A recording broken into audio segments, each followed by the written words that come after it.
পুরীর মন্দিরে নতুন দেহ এলে পুরনো দেহ কোথায় যায়?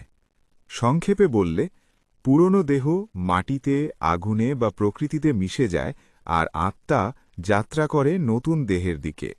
হিন্দু দর্শনে ব্যাখ্যা গীতা ও উপনিষদে বলা আছে, যেমন মানুষ পুরনো পোশাক ছেড়ে নতুন পোশাক পরে, তেমনি আত্মা পুরনো দেহ ছেড়ে নতুন দেহ গ্রহণ করে। অর্থাৎ দেহ সমান পোশাক, আত্মা সমান আসল মানুষ।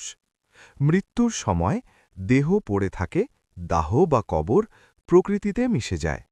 আত্মা বেরিয়ে যায়, কর্ম অনুযায়ী নতুন জন্ম নেয়। পুরনো দেহ আসলে কোথায় যায়? বৈজ্ঞানিকভাবে দেহ মাটিতে পচে যায়। হাড়, মাংস, জল, কার্বন সব প্রকৃতিতে ফিরে যায়।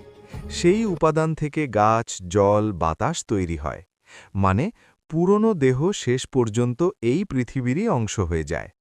আধ্যাত্মিক দৃষ্টিতে পুরনো দেহ শুধু একটা খোলস ছিল। আত্মা সেই খোলস ছেড়ে নতুন যাত্রা শুরু করে। যেমন প্রজাপতি হওয়ার আগে শুঁয়োপোকা তার পুরনো দেহ ফেলে দেয়।